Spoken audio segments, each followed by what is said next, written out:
Alors avec plaisir, ça nous fera un petit peu de pub. Donc Dekra est une société de contrôle allemande, bientôt centenaire. L'année prochaine, on fêtera nos 100 ans avec une grosse fête sur l'ensemble de nos sites principaux.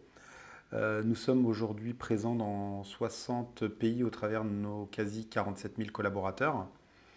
Dekra a pour vision de devenir le partenaire global pour un monde plus sûr et plus durable, dans la partie sustainability. Pour ce faire, on a une vaste gamme de services autour de la prévention des risques, qui inclut notre domaine historique, l'automobile, donc le contrôle technique des véhicules, l'expertise automobile, mais également la prévention des risques industriels, secteur dans lequel je travaille, en passant par la certification, l'audit, la formation professionnelle. Donc c'est vraiment très vaste. Pour ma part, j'ai rejoint Dekra en 2019 dans un rôle de directeur d'activité sur des activités d'assistance technique HSE. Et aujourd'hui, bien que toujours basé en France, en région parisienne, je travaille pour le groupe au sein de ce qu'on appelle la service division Industrial Assets. La service division Industrial Assets s'insère dans un contexte d'organisation matricielle où on a les régions, les pays qui sont d'une certaine façon en charge de la relation client et du delivery, de la production, et les services divisions qui sont responsables de la veille et de la stratégie dans une ligne métier. Mon rôle aujourd'hui consiste, si je devais le résumer, à faire le lien entre les deux, donc entre les services divisions et les régions. Alors les enjeux, premièrement il y a un enjeu technique. Nos activités sont très riches, très variées, on a vraiment un portefeuille qui est très large. Il faut parfois rendre tout ça accessible à nos interlocuteurs qui n'ont pas forcément ce background technique. Donc il faut essayer de le démocratiser pour aider la prise de décision, aider à la prise de décision. L'aspect multiculturel aussi est très important. Je travaille avec la région Southwest Europe, donc, qui inclut notamment la France, mais également l'Espagne, le Portugal, le Maroc. Donc j'ai des contacts avec ces pays-là l'après-midi, mais le matin, je suis en contact avec la Chine, avec l'Inde, avec la Corée. Donc il y a cet aspect multiculturel. Les attendus de nos interlocuteurs sont plutôt différents. Et les ingrédients pour une bonne compréhension sont différents aussi, et pas que au niveau de la langue. Et puis il y a aussi la difficulté ou le challenge que je vois comme positif de s'adapter à différents niveaux d'interlocuteurs. On peut avoir à un moment donné affaire à un technicien et une heure plus tard avoir affaire au directeur général de l'entité Dekra. Voilà. Ce qui change un petit peu la façon d'aborder les choses, les sujets.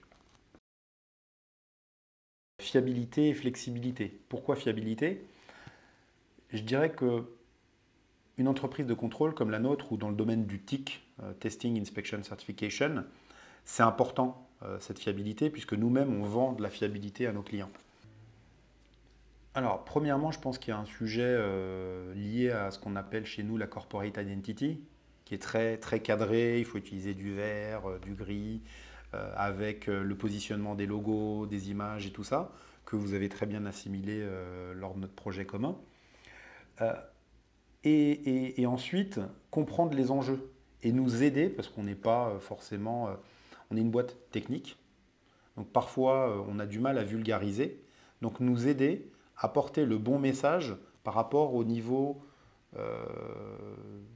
du public qui va être le destinataire de ce message. On a eu une expérience partagée qui s'est bien passée. J'ai d'ailleurs rebouclé en interne pour avoir le feedback du plus grand nombre. Très rapidement, j'ai presque envie de dire, dès la première version, vous avez su produire quelque chose qui était complètement en conformité avec notre charte graphique. Ça, c'est le premier point. Et puis, le support, les propositions que vous avez faites étaient pertinentes. Quand on a demandé des modifications, des explications, vous avez agi en conséquence. Alors, pas forcément en disant amen à tout et en disant oui, ok, on va le faire, mais aussi en étant force de proposition, en disant oui, mais par rapport à ce que vous nous avez expliqué en termes d'enjeux, Voilà pourquoi on a fait comme ça, ce qui a permis en fait d'avoir cet échange riche et arriver à un produit final qui correspondait pleinement à nos attentes. Je dirais que vous avez fait preuve d'écoute, une écoute active, comme on l'a évoqué précédemment, avec une reformulation qui vous a permis à vous de bien appréhender nos besoins et à nous aussi parfois de nous reposer les bonnes questions pour être en capacité de prendre aussi les bonnes décisions sur la suite à donner au projet. Pleinement, on voulait du motion design, ce qu'on a eu.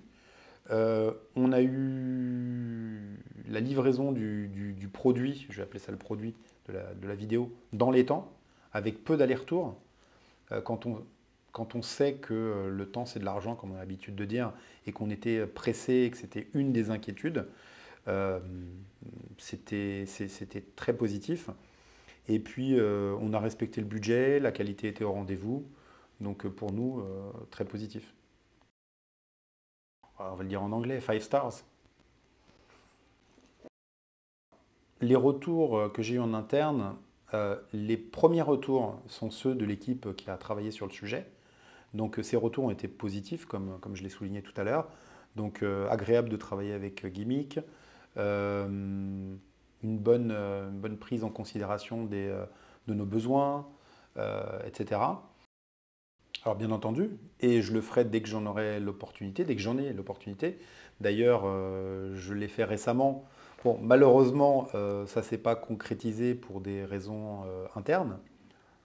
Je vous ai fait en sorte que ce soit simple, agréable de travailler ensemble. Voilà, donc rendre les choses accessibles, je pense que c'est une vraie force, et pas que dans la communication, mais partout. Et vous l'avez fait très bien. À bientôt, j'espère, pour de nouveaux projets.